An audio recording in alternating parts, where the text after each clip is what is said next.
बिस्मिल्लाहिर्रहमानिर्रहीम रब्बि इश्रह ली सदरी व यस्सिर ली अमरी वहलुल उक़दतम मिन लिसानी व यफ़क़हू क़ौली।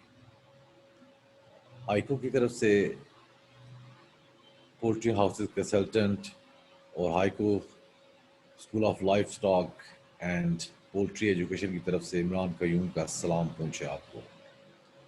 आज हमारा जो है सेशन जो है वो प्रेजेंटेशन स्टार्ट हो चुकी हैं क्योंकि लास्ट वीक्स हैं हमारे इस कोर्स के, और एवरी मंथ जो है उसमें हम ये कोर्स जो है हम डिज़ाइन करते हैं और इसके 4 मॉड्यूल्स होते हैं, 4 से 5 मॉड्यूल्स होते हैं, डिपेंड्स करता है, और इस पे 6 भी चले जाते हैं। और दूसरा ये होता है कि आप हमारे उस पर नेटवर्क में आप आ जाते हैं, इसके बाद जितने भी कोर्स होते हैं आप उसमें भी शामिल हो सकते हैं। और इसके बाद ये है कि आज हमने जो स्मोक टेस्ट पे और मोड्स ऑफ वेंटिलेशन, तो इसकी प्रेजेंटेशंस हैं। आज हमारी क्लास जो है आज हमारे साथ हैं रिफा यूनिवर्सिटी के स्टूडेंट्स हैं, 7th सेमेस्टर के अब्दुल बासित जावेद। तो अब्दुल बासित जावेद, आप प्रेजेंटेशन के लिए रेडी हैं I think? Yes sir, I'm ready. Right, तो ठीक है, आप प्रेजेंटेशन जो है अपनी शेयर करें। जी महाद, स्टार्ट करें अपनी स्मोक टेस्ट पे प्रेजेंटेशन और लीकेज टेस्ट जो है पोल्ट्री हाउसेस जो है इसका।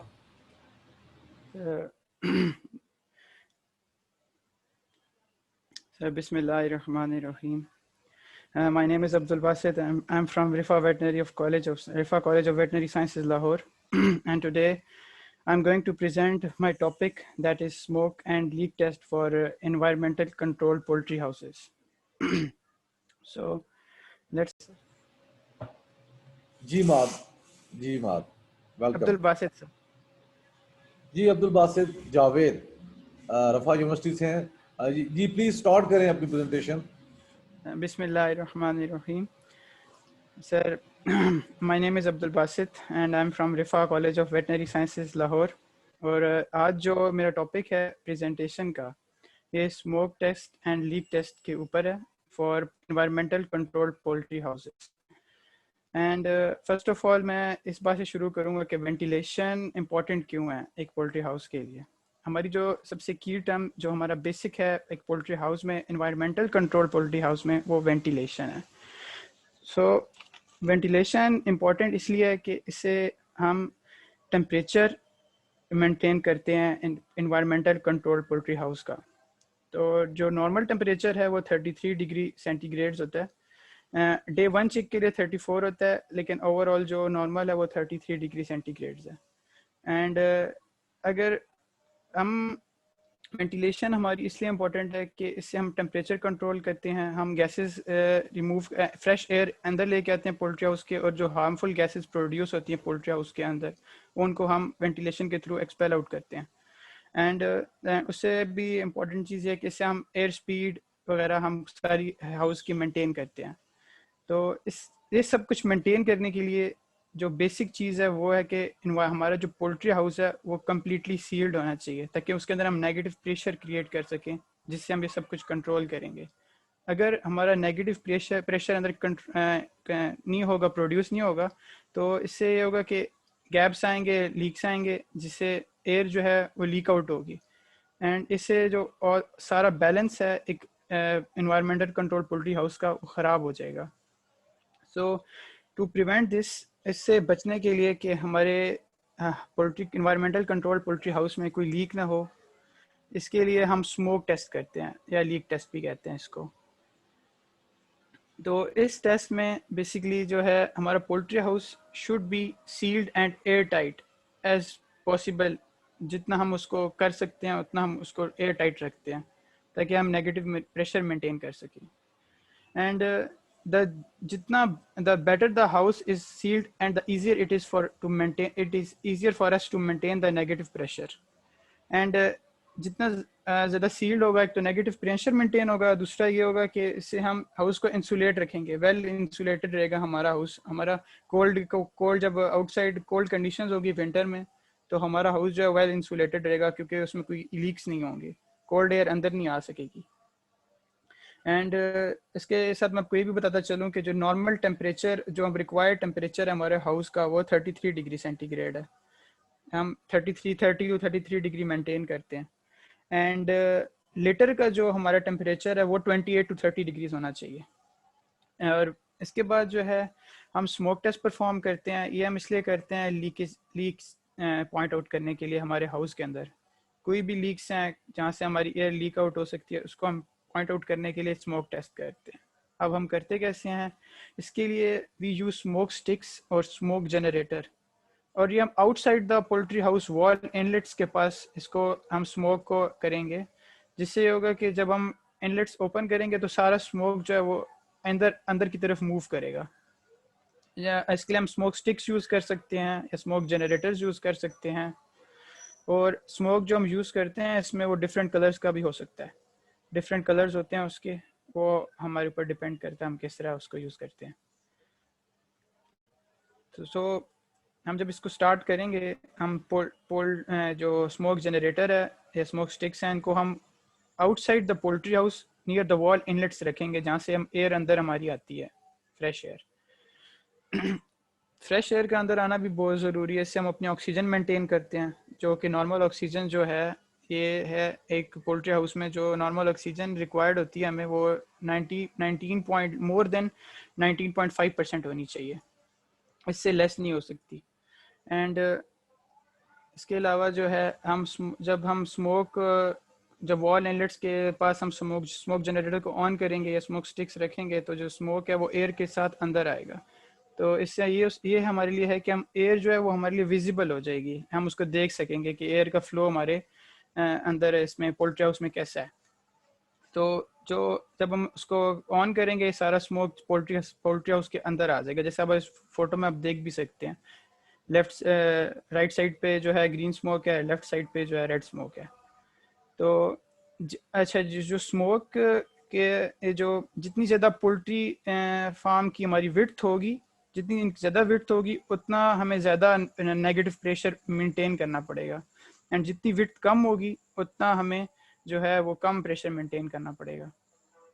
एंड इसके लिए जो है हम अभी स्मोक सारा जब हम उसको करेंगे, ऑन करेंगे, सारा स्मोक अंदर आएगा। इसके बाद जो स्मोक है centre of the poultry house आके सारा ना नीचे बैठ जाएगा दरमियान में से। जब ये दरमियान में से नीचे बैठेगा तो इससे ये होगा कि ऊपर से सारी इनसे जो टेम्परेचर इस तरह मेंटेन होता है पोल्ट्री हाउस का। तो हमें ये चाहिए कि हमारा जो सारा स्मोक है साइड से अंदर और सेंटर में आके नीचे हो जाए, स्प्रेड आउट हो जाए। इससे सारा जो टेम्परेचर एक पोल्ट्री हाउस का वो इवन रहता है। और अगर इससे हमारी वॉल्स में या कहीं पे कोई लीक्स हैं हमारे पोल्ट्री हाउस के अंदर, तो वहाँ से आइडेंटिफाई कर सकते हैं स्मोक वहाँ से बाहर आ रहा होगा। और अगर कलर्ड स्मोक यूज़ करेंगे तो वो इजी होगा हमें आइडेंटिफाई करने के लिए। अगर वॉल्स में या ऊपर सीलिंग में कहीं भी कोई गैप्स हैं या कोई भी लीकेज है, तो वहाँ से स्मोक बाहर आता हुआ हमें नज़र आएगा। एंड इससे हम सारी प्रॉब्लम्स अवॉइड कर सकते हैं। जहाँ से भी बाहर आएगा हम वहाँ से सील कर देंगे उसको। एंड ये बहुत इंपॉर्टेंट चीज़ है। अब हम इसके एडवांटेजेस को डिस्कस करते हैं। तो सबसे पहला एडवांटेज तो इसका ये है कि help us to identify any leak in the house. कोई भी अगर हाउस में लीक या गैप है उसको हम आइडेंटिफाई कर सकते हैं। उसके बाद जो इसका दूसरा एडवांटेज है वो ये है कि हम जो है helps us to maintain the temperature inside the house. जाहिर सी बात है, अगर कोई लीक नहीं होगा, कोई गैप नहीं होगा, तो जो हमारा हाउस का टेम्परेचर है वो इक्वली मेंटेन होगा, throughout the house same temperature होगा। And we are able to maintain the negative pressure. इसकी मैंने आगे भी बात की है। नेगेटिव प्रेशर जो है सबसे इंपॉर्टेंट चीज़ एक poultry house, environmental control poultry house में सबसे इंपॉर्टेंट चीज़ एक नेगेटिव प्रेशर ही है। जितना हम जो अच्छा इसको मेंटेन करेंगे उतना जो बेटर है, हमारे वेंटिलेशन उतनी बेटर होगी, उतना हमारा इजीली टेम्परेचर को कंट्रोल कर सकेंगे, ह्यूमिडिटी को कंट्रोल कर सकेंगे, और उतनी जो है टेम्परेचर और ह्यूमिडिटी और इसके साथ वेंटिलेशन, ये हम तीनों चीज़ों पे फुल हमारा कंट्रोल होगा। एंड इसमें जो ह्यूमिडिटी लेवल है, ये नॉर्मल एक पोल्ट्री हाउस में जो हमें रिक्वायर्ड होता है वो 50 to 70% है नॉर्मल जो है। अगर इससे ज़्यादा होगा, इससे ज़्यादा नहीं होना चाहिए हमें, क्योंकि अगर इससे 50-70% से भी अगर इंक्रीज़ करता है ह्यूमिडिटी, तो इससे जो है लिटर जो है वो मॉइस्ट हो जाएगा, जिससे हमें प्रॉब्लम्स आ सकती हैं। और अगर नॉर्मल रेंज में रहता है तो इससे हमारी लिटर की क्वालिटी भी इम्प्रूव होगी। अब हम डिसएडवांटेजेस की बात करते हैं। इसके साथ मैं आपको ये भी बताता चलूँ कि वेंटिलेशन इसलिए भी ज़रूरी है कि हार्मफुल गैसेस को जो है वो शेड से बाहर लेके जाती है, एनवायरनमेंट कंट्रोल हाउस से बाहर इनको रिमूव करती है। इसमें डिफरेंट गैसेस हैं जो इस तरह अमोनिया है, कार्बन डाइऑक्साइड है, कार्बन मोनोऑक्साइड है। तो इनके डिफरेंट लेवल्स हैं। इस तरह अमोनिया और कार्बन मोनोऑक्साइड का 10 पार्ट्स पर मिलियन है नॉर्मल, इससे इंक्रीज नहीं करना चाहिए। और कार्बन डाइऑक्साइड की अगर हम बात करें तो ये 3000 पार्ट्स पर मिलियन है, या लेस देन 0.3% है। और इसी तरह डस्ट, अगर हाउस के अंदर डस्ट है तो जो नॉर्मल लेवल है वो 3.4 मिलीग्राम पर मीटर क्यूब है डस्ट का एक हाउस के अंदर, जो हम जिसको हम इतना मेंटेन करना चाहिए। इससे अगर हम ज़्यादा होगा तो वो हमारे के लिए प्रॉब्लम होगी उसमें।